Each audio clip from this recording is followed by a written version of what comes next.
very important tree because it's the entryway tree. This is the entryway into the garden. There's the main entry right here. So it kind of welcomes people to the garden. So we need a nice representation of what the viewers should expect when they get into the main garden. But before it was kind of pollarded. It was cut, and it was cut to a point, just chopped off, and then a lot of sprouts came at that spot, and they were cut off, and then the knuckle got bigger and bigger and bigger. So it was like the antithesis of what is natural. So last year, it was so bad that we decided to take out maybe 15 major branches in here.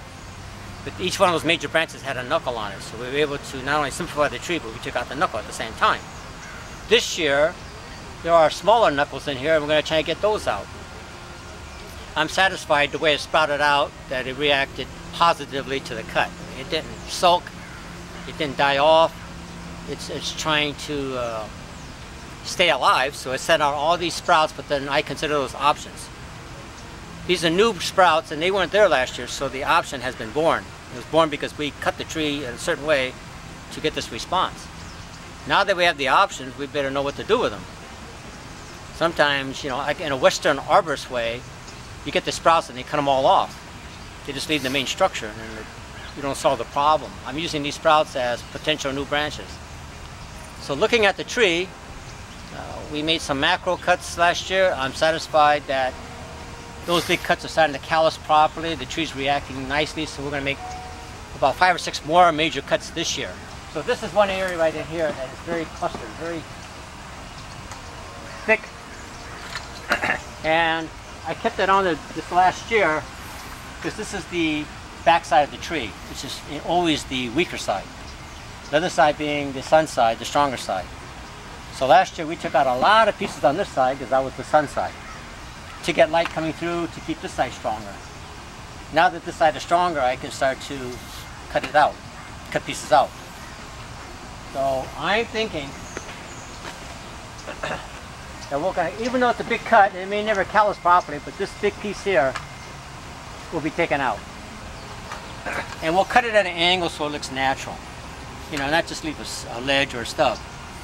And what happens, you make a big cut like this, if it were like in an open area, well then you wait till these sprouts come out around the cut. Leave the sprouts on there 1 year or 2 years, and that'll help this callus. A lot of people take these things off right away when they come out, and then that also in this area does not callus properly.